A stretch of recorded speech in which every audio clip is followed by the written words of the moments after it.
Paradoja sobre la transformación de la longitud de onda y la frecuencia en la mecánica cuántica galileana. Lady Alfonso, Oscar Rojas, Inti Ruiz, Andrés Mafla. Uno de los experimentos bajo los cuales se fundamentó la mecánica cuántica y que dio una revolución a la ciencia fue el experimento de la radiación de un cuerpo negro. Experimento que había sido estudiado y que fue el profesor Planck quien trató de explicar los conceptos de las propiedades corpusculares de la luz. Este experimento y estas ideas fueron las que el profesor Albert Einstein en su documento o en su artículo relevante en 1905 toma como bases para establecer la posibilidad del efecto fotoeléctrico. En estas dos ideas, que realmente es una misma idea, se establece la relación que hay entre la energía y la frecuencia de las ondas electromagnéticas. Esa energía es igual a la constante de Planck por la frecuencia de las ondas electromagnéticas que se tiene.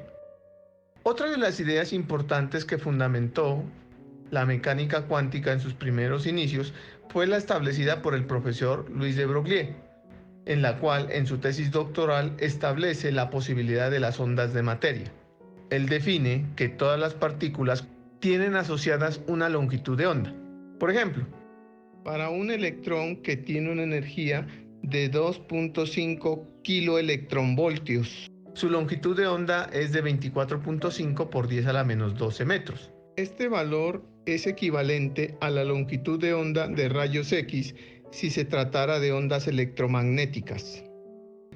Por otro lado, para una pelota de tenis a 252 km por hora, su longitud de onda está por debajo de 10 a la menos 35 metros, que es un valor cercano a la longitud de Planck, que es el límite teórico donde podemos aplicar la física.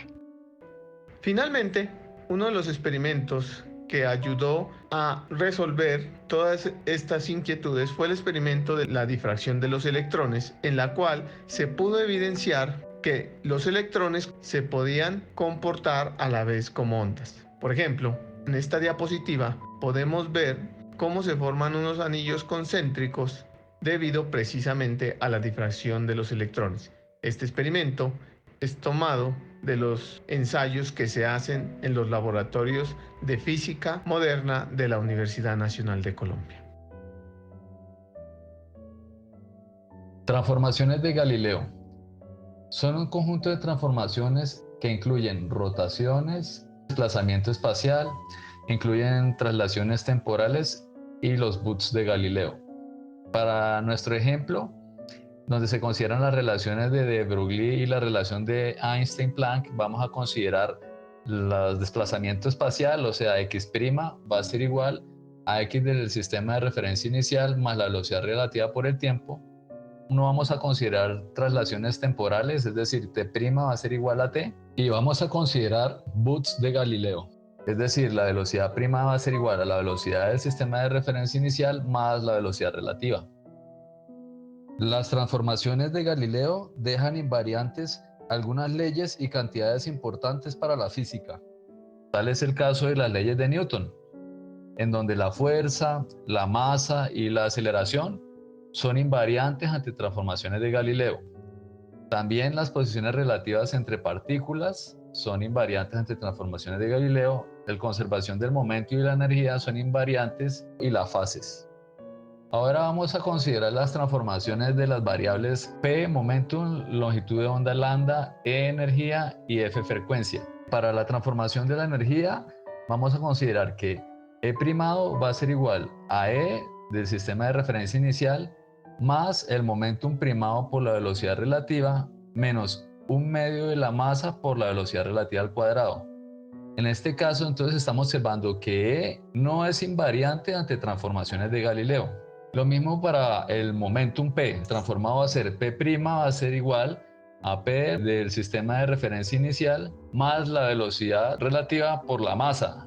Para este caso podemos observar que también el momentum no es invariante ante transformaciones de Galileo. Ahora vamos a considerar pues, las transformaciones para las variables longitud de onda lambda y f frecuencia. En una función de onda g que depende de la posición y el tiempo x y t, que es igual a la amplitud por el seno del ángulo 2pi por la posición sobre la longitud de onda menos la frecuencia por el tiempo, vamos a introducir las transformaciones de x y t, en donde vamos a obtener ahora una función de onda g' que depende de x' y t', va a ser igual a que es la amplitud, el seno del ángulo que es 2pi por x' menos la velocidad relativa por el tiempo sobre lambda menos la frecuencia por el tiempo primado. De esta manera y reagrupando términos encontramos que la función de onda primada g' va a ser igual a por el seno de 2pi de x' sobre lambda menos la velocidad relativa sobre lambda más f y a todo multiplicado por el tiempo primado. De esta manera podemos encontrar que la longitud de onda primada es igual a la longitud de onda. Como consecuencia, la longitud de onda sí es invariante de transformaciones de Galileo, mientras que la frecuencia primada, que es igual a la frecuencia del sistema de referencia inicial más la velocidad relativa sobre la longitud de onda, no es invariante ante transformaciones de Galileo, de donde se encuentra el efecto Doppler clásico. Si consideramos la transformación del momento y la longitud de onda según lo que hemos encontrado anteriormente, tenemos que la relación de de Broglie en el marco de referencia en movimiento tiene una forma distinta, por lo que esta no es invariante bajo transformaciones inerciales. De igual forma, si consideramos cómo cambia la energía y la frecuencia ante un bus de Galileo según las relaciones halladas anteriormente, vemos que la energía en el sistema primado tiene términos adicionales, dependientes tanto de forma lineal como cuadrática con la velocidad relativa entre los marcos. Así, tenemos que la energía de Einstein-Planck no es invariante bajo una transformación inercial. Esto nos llevaría a concluir que las transformaciones de Galileo y la mecánica cuántica son incompatibles entre sí. Sin embargo, hasta el momento los hemos llevado por un camino más bien engañoso o demasiado clásico, puesto que no estamos considerando la naturaleza cuántica del problema. Vamos a revisar más a detalle teniendo esta naturaleza en mente. Sabemos que en mecánica cuántica la probabilidad debe ser una cantidad invariante bajo transformaciones. Esto tiene como consecuencia que puede existir una fase entre la función de onda en el espacio primado y la función de onda en el marco de referencia estacionario. Veamos ahora cómo transforma el argumento de una onda viajera cuando se aplica una transformación inercial.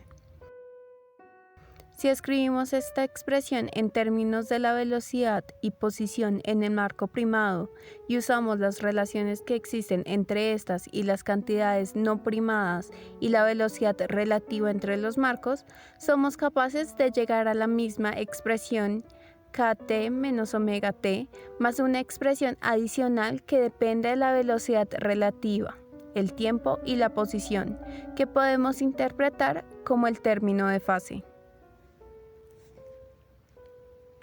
Y reescribimos la función de onda en el espacio primado, haciendo uso de esta fase que encontramos recién, y hacemos nuevamente una transformación inercial. Por comparación directa entre los argumentos, tenemos que, a diferencia del caso clásico, la longitud de onda sí cambia, y también que la frecuencia primada tiene un término adicional que depende del cuadrado de la velocidad relativa respecto al caso clásico. Así, si consideramos la expresión de de Broglie y hacemos una transformación inercial usando la expresión del momento y la longitud de onda que hemos encontrado anteriormente, hallamos que la relación de de Broglie es invariante bajo esta transformación. También, si hacemos el mismo proceso para la energía, considerando la forma en que cambia la frecuencia que encontramos previamente, llegamos a que esta relación también es invariante bajo la transformación inercial. Podemos concluir entonces que las transformaciones de Galileo y la mecánica cuántica sí son consistentes y que realmente no existe una paradoja. Para complementar lo explicado previamente, encontraremos cómo transforma la ecuación de Schrödinger bajo transformaciones de Galileo. Para esto debemos ver cómo transforman los operadores diferenciales. Este resultado se encuentra rápidamente usando la regla de la cadena. Con estos operadores y la transformación de la función de onda demostrada previamente, podemos reemplazar en la derivada temporal y en la derivada espacial. Comparando los términos con la ecuación de Schrödinger, encontramos que algunas expresiones deben anularse, lo que nos lleva a una ecuación de dependencia espacial para la fase y a una de dependencia temporal, obteniendo como resultado que la fase tiene la misma forma que hallamos previamente.